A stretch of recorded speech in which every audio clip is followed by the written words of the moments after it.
Where's the gig in Vacaville? It's a place called Blonde. It's just a little kind of bar club place, playing with the Spasmatics. Yep, and Your good friend Matthias's band. Yep. Now, in fact, we will talk about that shortly, the Spasmatics and the roots behind that. Yes. But I think more importantly, let's talk a bit about. All right, so you are clearly a guitar player, and we're going to play some of the solo stuff that you sent me. Yes. So, how exactly did you get the disease of being a guitar player? The disease. Mostly it came from seeing some TV footage of Queen back in the 90s when they did that big Wembley concert, the tribute for Freddie Mercury. I saw that and it was just like, I'm going to do that, you know. And, after that there was no turning back. So, some of my earliest and biggest influences, of course, are Brian May. And there's Slash was on there, and all those guys that kind of appeared. It was like my education for, here's who's out there, and what their little idiosyncrasies are, and what I related to. And it's been on since then. That's awesome. So, so in terms of, what was sort of the, I guess the evolution of, okay, so you're a guy, you hear the music, and I know what it's like to have the music tap you that way, where you're going like, holy fucking shit, I have to do this. So what was your evolution for that? I mean, once you heard that, how did you finally get a guitar in your hands, and what sort of happened after that? Well, it was kind of a typical kind of, started just begging my folks, man, can I take guitar lessons? And, getting in that way. And in the meanwhile, it was a cool time because it was the tail end of kind of the 80s bands and the beginning of the 90s bands. You caught them both at kind of their height. Right. So like Guns N' Roses was still super mega huge, and Metallica was huge, and there was all those bands, and all the hair bands were still going, more or less. So you could check them out, but you could also check out the new thing that was like all these Seattle grunge bands, and they had cool guitar too, just different. So it was all happening, and it was just like a hunger for that. So I ended up meeting up with a local guitar teacher, this guy Ernie Melendez, who was just he was great because he was like really kind of kind of like my mentor, And I really kind of relate to him, still kind of keep in touch with him, and just really was such a huge person, to kind of keep me going and keep me motivated. It's an amazing... So I did that, and he was a really great teacher, too, because he wasn't just like, here's some songs, good luck, He wanted me to learn theory and learn, be musically literate. Sure. As part of his teaching method. And, maybe at the time it wasn't my favorite thing in the world, but it really kind of set me forth to being so. And another big kind of milestone was when I was in high school and I kind of got my arm twisted into joining jazz band, which was like, I saw it as being this thing that I couldn't do, but in doing so, met, the guys who were really the players, in town, the guys who could really play, because they would all be there. And so, we started a band, and we were playing, a lot more in-depth stuff than everybody else, because we could really play. And those it's amazing what happens when you know what the fuck you're doing. Yeah, and back then, it was like there were the kids who would just kind of noodle and try to get through Nirvana songs, and then there were kids who could, like, play Rush. And it was like, that was the thing to be. So you shot for that. That will never change, that'll never change. It'll always be like, if you can play, like, La Villa, you're the shit. Yeah, no, if you can play La Villa Strangiato and get through it, number one, if you can do it without breaking a sweat, you're an asshole. But if you've got the ability to even just find your way through it, that's a piece of music. So that's awesome. Yeah, and those were the first people I also heard mention, like Berklee School of Music, stuff like that. That's where I ended up going. I went to Berklee College of Music.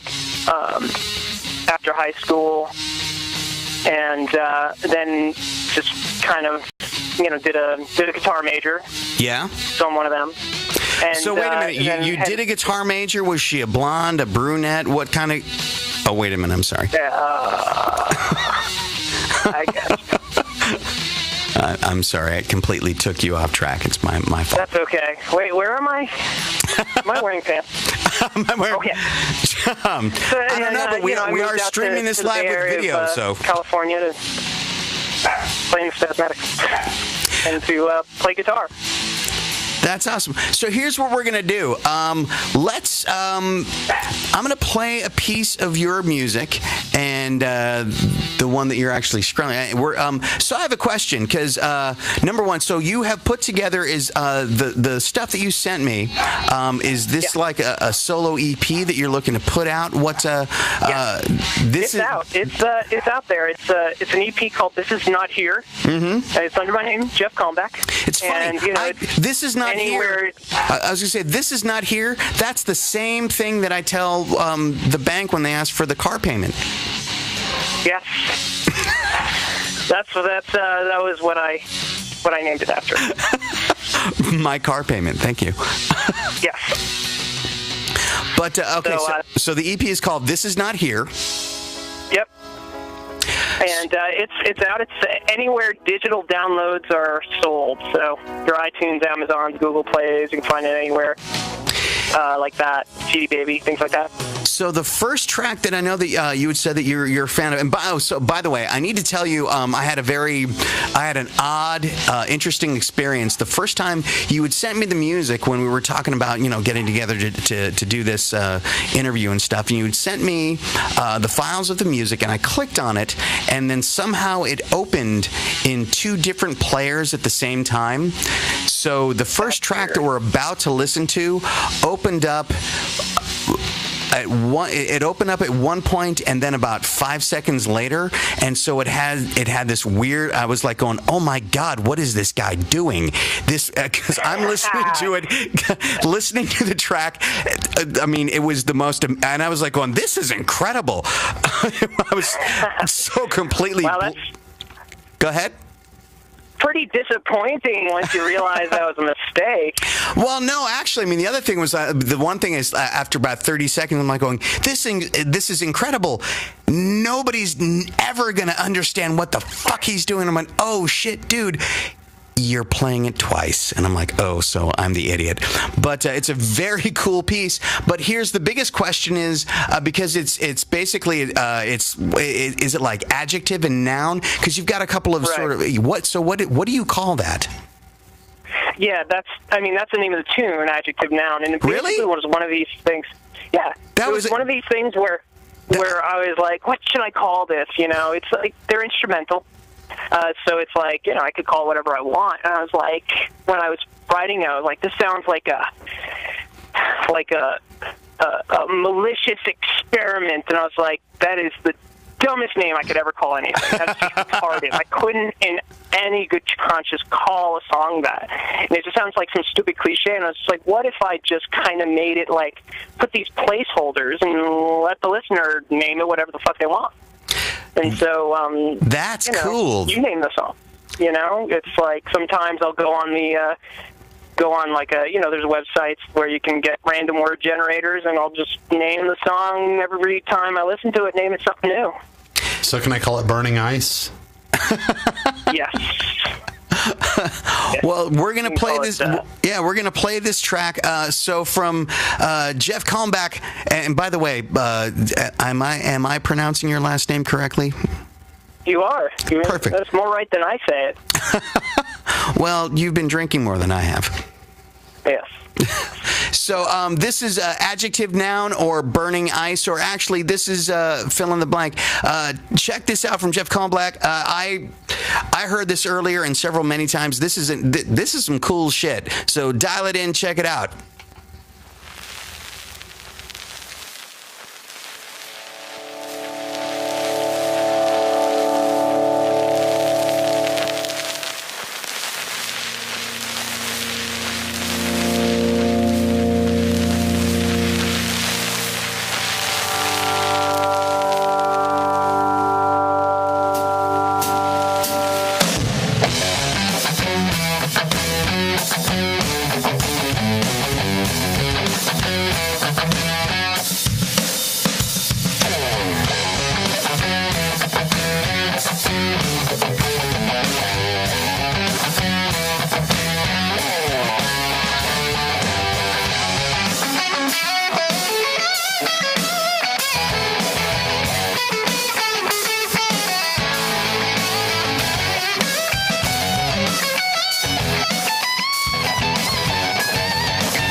And that was Adjective and Noun by Jeff Kalmbach, our guest here tonight on American Psycho Radio. Dude, that was cool.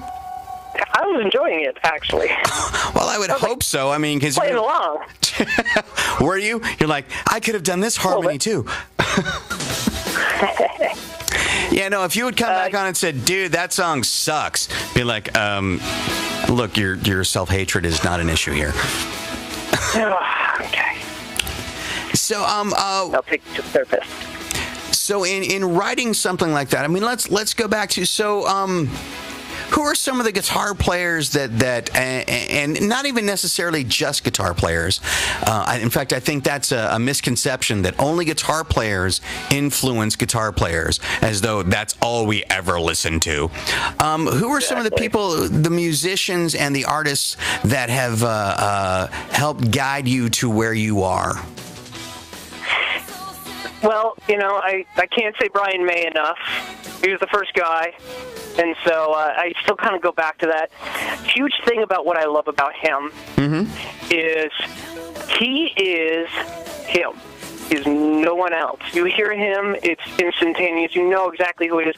No one else could come close to getting that. His tone, his inflection, it's all just so unique and so identifiable. And that's something that I really, really love about his playing. And you'd probably say the same thing for guys like Slash. He's another one who's still this huge brand. Now he's just like a cartoon character, but it's like his tone is his tone. And it's instantaneously. You could be on a Michael Jackson track and it's like, oh, there he is. So that's a huge thing for me, is that kind of being your own person, your own artist, something that kind of, I think, has become a problem or become an issue with guitar players who are primarily influenced by guitar players, is that it just kind of gets this watered down thing where it's like, it sounds like you're trying to, just kind of cop somebody else's personality. Absolutely. But it should be your own personality. I agree. There's a certain point. I mean, look, let's face it. We all play in the same scales. We're all playing the same instruments. And as guitar players, the interesting thing is that, we all pull from the same kind of influences. And then as a result, I think sometimes almost by accident, there is a similarity of sonic sound and quality where you're going, well, it kind of sounds like this. It's like, well, yeah, because we all kind of came from there. So, yeah, I agree. Well, that's good. So Brian May, another guy who I really have been kind of digging on, who I think has his own thing, is like Jimmy Herring. Him. He's like he's weird because he's kind of in the jam band circuit. He was like with the Allman Brothers and he was with Grateful Dead and stuff. But he studied with Scott Henderson, so he's kind of got that really cool kind of fusion vibe. But he's got a beard and country twang and stuff, and it's pretty interesting, sophisticated shit. I like that guy. All right, so Jeff, we're going to do this. We are coming up on a break in just a moment, and we're going to come back. We're going to talk more about this, and we're going to talk a little bit about music that is out there that is current, that maybe we've heard that we like, we hate. We may talk Miley Cyrus just because that's always a good time in a weird pedophilia kind of way. But we're going to take a brief break here on American Psycho. We will be back shortly. My guest tonight again is Mr. Jeff Kalmbach. Your source for new, used, and vintage equipment. Carrying acoustic, electric, guitars, bass, amps, banjos, mandolins, accessories, apparel, books, and memorabilia. With popular brands from Danelectro, Dean, Delta, Epiphone, Fender, Gibson, Gretsch, Hill, Hofner, Martin, Biernick, Olympia, Rickenbacker, Roland, Steel, Taylor, and Trujo. Visit Norman'sRareGuitars.com or stop by our Tarzana location at 18969 Ventura Boulevard. The pro shop here, you should too. Norman's Rare Guitars. Reduce your pet's carbon paw print with eco-friendly grooming, bathing, clipping, and much more. They are your complete mobile grooming service. Eco Paw Spa. They're passionate about making your pets look great and seeing their customers smile. So what are you waiting for? Call 877-ECO-SPA. That's 877-432-6772. Or visit them online at ecopawspa.com. Yeah, so we are here on American Psycho Radio. Our guest tonight is Mr. Jeff Kalmbach, amazing guitar player, and not only a solo artist on his own right, but also he plays guitar with a band up in Northern California. So any listeners up there, look for and check out their version of the Spazmatics. So let's talk about that for a second. So how would you describe the Spazmatics? Spazmatics, it's an 80s pop show band with the nerds that rock. We dress up like nerds, we become nerds, and we play your favorite hits of the 80s. And then we dance and act. So, I mean, but it is definitely a show, and having seen it several times myself, I mean, it's a great time. So how did you, I mean, and so to give a little bit of lineage, the Spazmatics is part of It's Perfect World Entertainment, correct? Yes, sir. Okay, and so World Entertainment. Mm-hmm. And so Perfect World Entertainment, and the same people that brought everybody the Boogie Nights, which is again great. That same kind of show, cover band thing, all around the country. Mm-hmm. So how did you fall into that? It was, it was through Matthias, your good friend, my good friend, drummer, and, one of the best drummers I've ever met or seen, and we were teaching at the Agreed. same place in our area. We're both educators, and I remember when he first came in, I saw him jamming with this bass player friend of ours, and I was like, that guy, I got to play with that guy, It's one of those things, so then I, just started, just kind of bugging him and following him around, and he was like, well, I got this thing, and okay, we're getting together. So wait a minute. So do we have to add Stalker to your resume? Yes. Okay. That will work. I'll accept Stalker. Don't tell him that. He already knows. He told me. I wanted to get you to cop to it on the air. That's all. Okay, good. So, yeah, proof. And it was like he was kind of bringing back the disco show for our area, and so he pulled me in for that, and we were doing that for a while. But Spaz kind of took over, and we were having personnel issues with the Afros show, so I kind of was, put to the side. They already had a Spaz guitar player, and then we both did like a Police cover band together that he kind of pulled me into, because it was like I just was trying to play with him with anything I could, and then he left that situation. I was like, crap, now I'm stuck. I want to go too, and I want out. Kind of yeah, and so I just kind of stuck around and was doing my own thing and all these other bands in the area, and eventually the spot opened in Spaz, and gave me a call, and I was just like, done.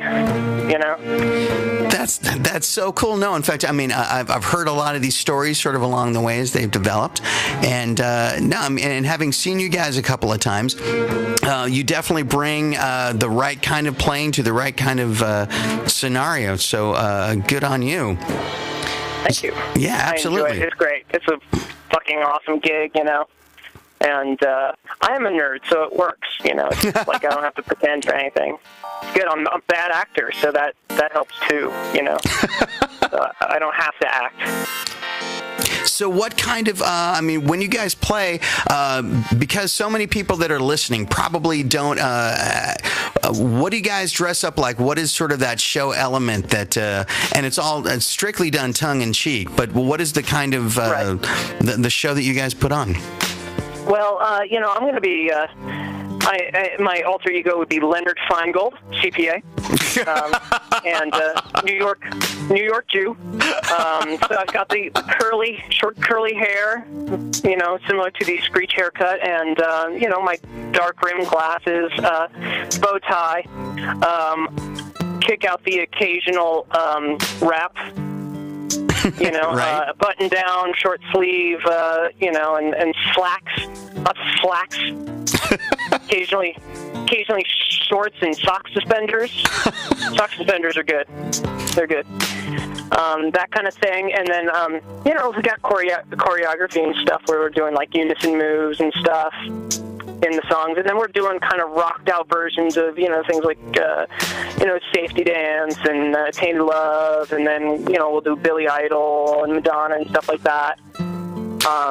But I feel like one thing I really loved about the band before I was in the band was that, you know, I'd see them and their take was always their own thing. And it added all this energy that I never really heard in the original records. It's like they made it exciting, you know? I totally agree. I mean, I mean, when I've gone to see you guys and I've seen other bands that do the Perfect World thing, I'm always amazed by you sort of walk into it with this preconceived notion of what you're going to hear and how it's going to be presented. And then you hear how it's done and you go, oh, this has way more oomph. And almost, wow, if the original version had been like this, I might have liked it more.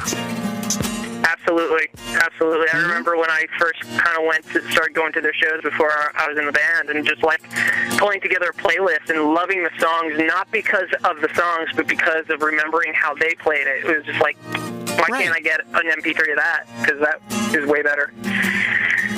So within the context of that, are you allowed moments to go, like, does somebody go, all right, Jeff's got 8 bars to go and just, you know, blow some notes and do some shredding and do what it is that you also do? Yeah, you know, and we'll do, it's usually like on the rock numbers, we'll do an AC/DC number here and there, and like Billy Idol and stuff like that. We do like Let's Go Crazy. Those are all kind of big moments where I actually get to be a guitar player, you know.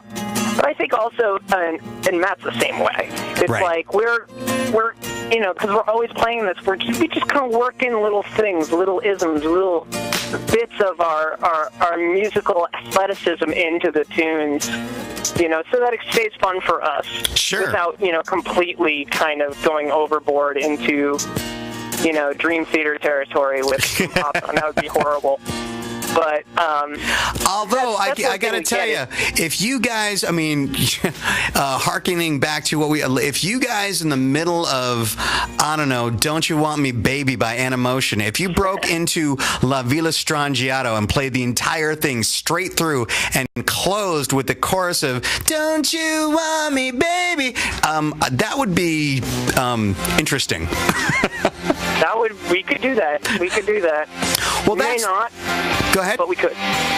Well, no, we may not, but we could. Yeah, but I was going to say that. I mean, but that's the kind of thing, and I think that's important to know about what you guys do. Is that the truth is that the quality and the level of musicianship that is going on with a band like that, you guys actually have the ability that if you really decided, hey, let's do that, you could, right? Yeah, and I think people pick up on that, you know? I think even people who aren't aware of it, just like drunk chicks who are just like, I think they have some kind of subconscious idea that, hey, there's something going on here that's like more than, you know, just kind of a bunch of guys in sequin shirts just kind of plunking through bad hits, you know? So let's do this in another effort to show off what it is that you do. Another track that is on your solo thing is, and I love this title. Not only do I love this title, you know, there's days that I live this title, like tomorrow. This is one called No Pants Dance. We're going to talk about the groove on this in a minute, but this is Jeff Kalmbach with his very awesome solo piece called No Pants Dance. Check this shit out.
that was the No Pants Dance by Jeff Kalmbach. Well, hell yeah! That was, dude, I love that track.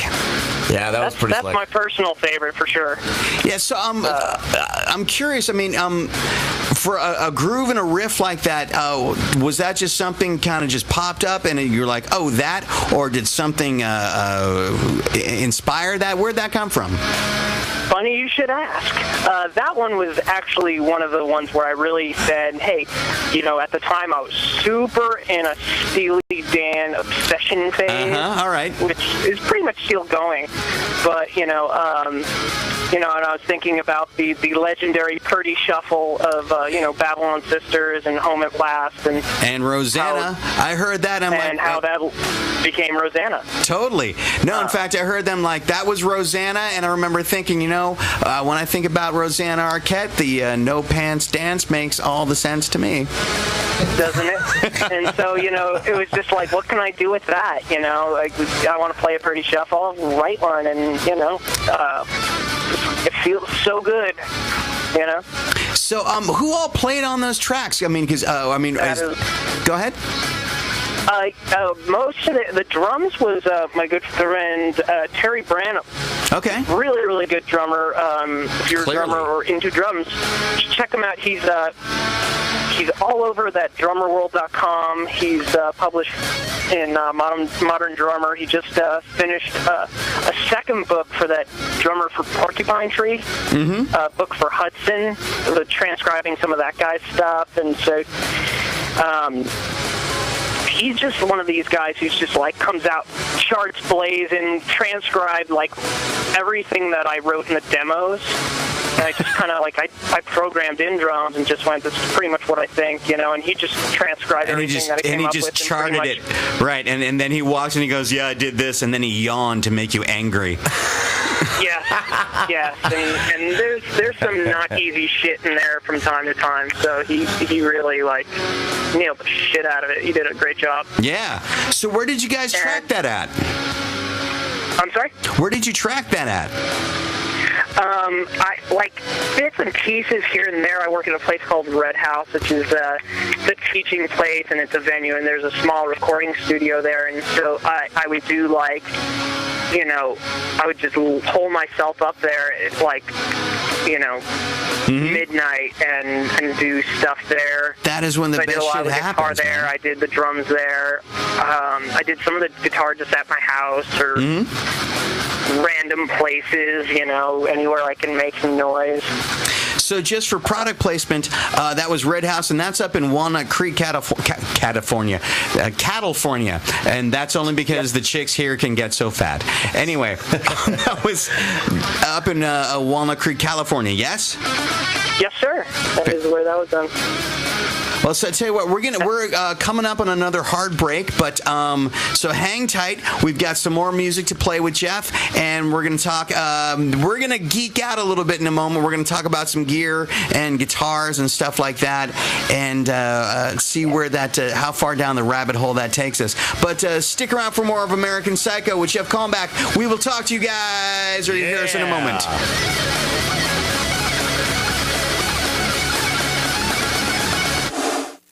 In 1992, grunge had fully exploded and wiped glam and hair metal bands off the face of the planet. But there was a band, the one band that would not go down without a fight and let glam rock die. Kitty Kitty Bang Bang. When a dysfunctional band of glam rockers crashed their van into strawberry fields in the middle of nowhere, they're shaken down by a group of angry Mexican strawberry pickers and are forced to pick strawberries for repair of their van. Starring Rex Killjoy, Clint Bagswell, Palmer Cherry, Hanny Glasscock, and their manager, Richie Primo, the nastiest UK sleaze metal band to ever appear on the silver screen, Kitty Kitty Bang Bang, in their first movie, Heavy Metal Strawberry Pickers. Watch the trailer or rent the movie at heavymetalstrawberrypickers.com. Presented by the Show Must Go On Films, directed by Gino Giordano. This film is not yet rated.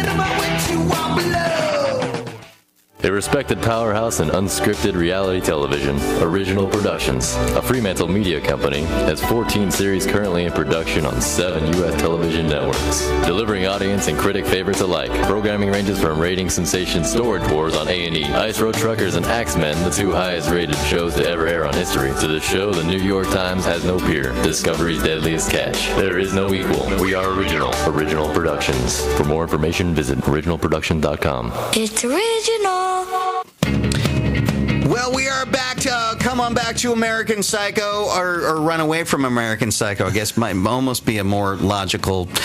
Just hang out with American Psycho. I think is it's not as violent as you might expect, or at least that's what I'll tell you to draw you in. Anyway, our guest this week is the very amazing Mr. Jeff Kalmbach. Jeff, thank you so much for hanging out with us. Thanks, Jeff. It's a pleasure. Absolutely. Thank you so much for having me, Brian. Absolutely. When we we'll hook up in a few weeks and give me that check. Anyway,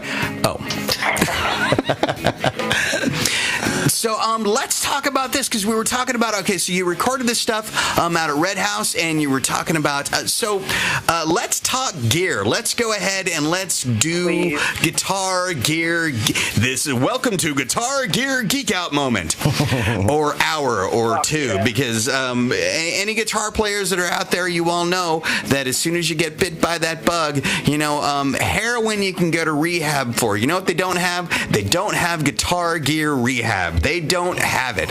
Well, they do. It's called Guitar Center. And all that does is feed the beast. So what currently, in terms of guitar, what is your weapon of choice? Kind of the main guitar, and it was kind of the main guitar on that. It's been the main one for a couple of years. Just a Les Paul Studio. Yeah. The bottom of the line Gibson. It's a heritage cherry thing where there's no real finish to it. There's no clear coat on it. And part of why I love it is because it's not this beautiful fancy work of art. It's just a workhorse, It's no kidding, right? I mean, so many of those. I mean, you can go to any number of guitar players. You can find amazing guitars, but you describe it perfectly as though it's a piece of art. And it's like, do I play this? And if I play it, you're just like, I don't want to hit the strings too hard because I don't want to scratch anything. It's like, and let's face it, guitars, to really make them sing and do what they do, you kind of need to bash the shit out of them. And mine is just beat the crap. I mean, it's been all over the place with me. It's just all fucked up and beat up and stuff, and it's great. And it's exactly what I want, And I kind of like how it's this working class guitar, And I'm running it through a dual rectifier. Okay, so I'm sorry. Why? Why would you do that to yourself? Why would you do that to the audience that pays perfectly good money to come hear you play, and you subject them to a Mesa Boogie dual rectifier? What, do you rape them later? Fabulous, though. Here's what I did that makes it great. Is I found that just sweet spot. And if people come in and they'll see me come in, I've done auditions where they're like, "Oh God, he's got a right. Mesa. God, this is gonna sound horrible." And they're like, "Wait a minute, that sounds nothing like any other dual rec I've ever heard." And it's because it's no one knows how to dial them in. And it's I know how to dial one in. It's called Play Another Amp. Oh, come on. I just have to jump in and disagree with you there.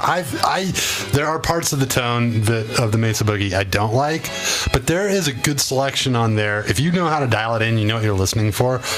They are great sounding amps. I know. My favorite position, though, I agree. Mesa Boogie is capable of some really phenomenal stuff. I personally like it in the off position. That's one of my. No, actually, to be completely fair, of what they do, the dual and the triple rectifier are amongst the better, and I think that they're definitely they're pretty massive and chunky, but I just there's something nasally and sizzly and but you know it's a definitely an uphill battle to dial out some of the woofiness and stuff. You know, it's just trying to find that balance. You know. And so, you know, it's just working with it and my young friend, I will have to sit down someday. I'll have to show you some different things. I will plug you into some other gear. You'll find out. You know, we have ways of making you tone, is what I'm saying. But so do you do any sort of other processing? I mean, given what you guys do, because you have to play a very, very wide variety of music, and so you actually have to pull out a lot of different kinds of sounds and tones, yes? I probably should, but I don't. I just like, you know, it's like I heard a director say that, like, you know, an actor is someone who pretends they're someone else, and a movie star is someone who pretends someone else is them. So I kind of take that same kind of approach where it's like, instead of going to the tone of the song, I bring the song to me and I just play it with my sound and my thing, and I'm just like, that's the way it sounds now. Well, so, dude, that's awesome. That's my approach. I've recently brought in, first of all, I threw in some switching junk on my Les Paul, some stuff so I can coil tap and I can flip the phase and stuff. And I threw in some pedals just for fun. I've got, you know, like just a tube screamer to boost my solos a little bit, and Phase 90, small clone, and the Deja Vibe for my Hendrixiness. Awesome. I love my Hendrix. I know all those pedals well. Those are great. And you know what? In fact, I gotta hook you up with. There's a company down here called Magic Box. It's Magic is spelled differently and weird, and I don't remember exactly what it is. But just amazing distortion and boost pedal. I'm just and phenomenal delays. So cool. So I'll have to dial you into them. But that cool. I'm in this weird place where I just fucking love pedals, but at the same time, I've got this purist thing where I want the sound of guitar and amp, but I don't want to hear any nonsense in between until I want a pedal. So I'm always kind of looking for a good kind of one of those, you know, the loopers and stuff. So that is. I was going to say that is actually the sort of the eternal curse that I mean I totally share the same feeling with you, and you know, having dealt with enough guitar players where there's that thing where you want to be able to go, oh, I just plug into my amp and it goes to the speaker and it gets by a mic and it's all perfect, and then going, but I want all this other stuff, and that balance and how you actually find a way to make that work, and so that the effects and the processing, much like a painter, becomes sort of a color on the palette that you paint with, and how to make that sound great while not completely fucking up your tone, because it can. Yeah, it can, and often does. It's a constant struggle, you know. So it's just, you know, constantly working at it, but it's worth it because you just always are looking for something new and different and exciting. One thing I just found that was really cool that kind of allowed me to do some pedals in this show. The thing with this show is that I can't really keep a pedal board in the front because I've got to dance. Right. And we play small stages, and so that's just a non-option. So what I did, and also I use a wireless, and I don't want to have to be running all this cable from the wireless to the pedals, to the amp, you know, all that cable. That's a nightmare. So if you know that company, the Gig Rig out of UK, they make some really fancy, cool shit, and they have a thing called the Remote Loopy, and it's like it's just a two-channel kind of, you know, true bypass switch, but the actual, you know, pedal to change the switch isn't on the loop part. It's got another cable that just goes to your thing that's just a button.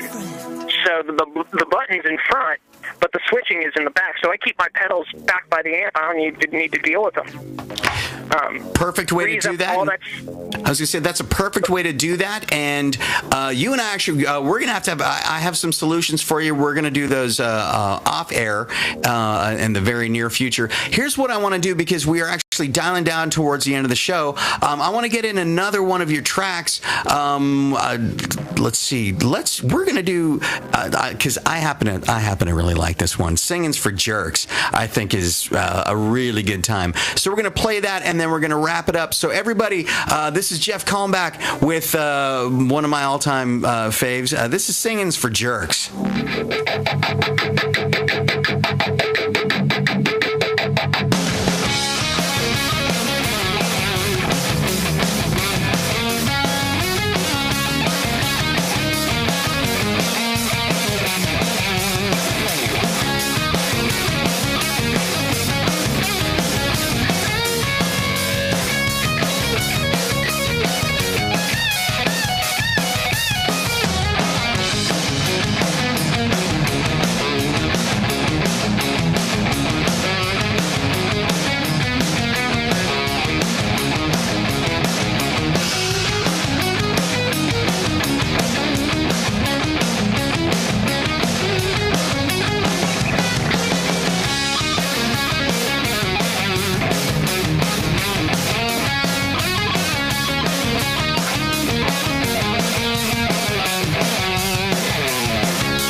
Singing for Jerks. You know what? There is proof right there. Singing is clearly for jerks.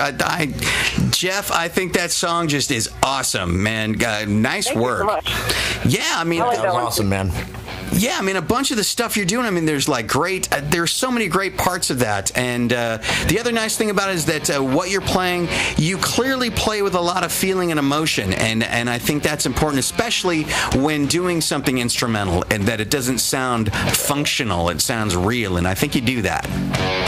Thank you so much. That was the main goal, is to make it seem emphatic and like you mean it, like it's music, like it's, like it's art.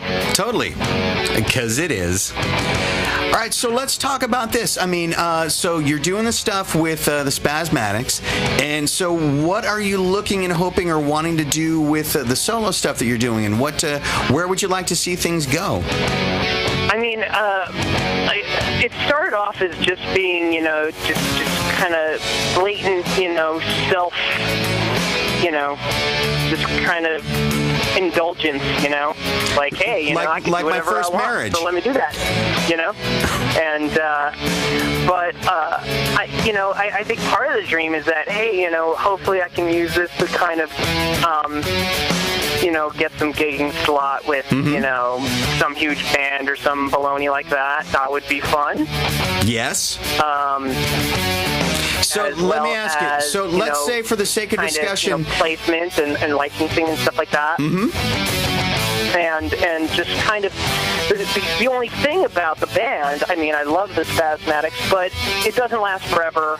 Sure. So, and it's true of any musical thing. Any musician who's got half a brain cell to rub together knows that they got to be thinking about the next thing, so that when whatever they're doing right now, ends or kicks them out or something, they got to keep working. So, I think there's a lot of potential with this thing, with this record, to, be, if nothing else, just a calling card saying, here, this is what I do. If you Absolutely. like it, you like me. If you don't, fuck off. Words to live by. So, speaking of, if people like you, where online can people find you? Is there a Facebook page? Is there a Twitter account? Is there a youporn.com thing they can find you? JeffCalmback.com, my website. And that's Spell the last name. So it's Jeff, yes. Jeff, and forgive me, it's Kal something else. KALMBACH. That's right. There he is. So JeffCalmback.com. Yep, .com. You can start there. That's my website. And my Twitter is at Jeff Calmback. I've got a Facebook page that's facebook.com/Jeff Calmback's music. An S and a music and stuff. So those are kind of the places that I would start. But you can Google me and you'll find all sorts of baloney. iTunes and Our Stage and dear Lord, who knows what else. That's very cool. So, and people, any listeners that are up there in the San Francisco Bay Area, keep your eyes out to go see the Spazmatics and see Jeff do what he does with those guys. And I mean, I've seen the show several times, and it is a damn good time. And you will watch and go, holy shit! It's like these are my favorite songs from the '80s, but done in a lot of ways better than the bands that originally did them. We're running a little bit out of time here. A quick shout out to Mr. Peter Kingsley. You were going to say something? Yeah, definitely was. Hey, congratulations, Peter. Thanks for listening, and we'll be in touch soon. But to everyone out there, we appreciate you tuning in, and we're going to be seeing you. Really want to thank Jeff. Thank you so much for being on the show. Next week, we're going to have the guys from Dick Figures. That's right, Dick Figures on American Psycho Radio. Thank you so much for tuning in. See ya! You're awesome. That's all for this week. Join us again as the journey continues on American Psycho. Until we meet again, stay tuned for Liquor and Poker, coming up next on Excite Radio, your source for the best in original shows.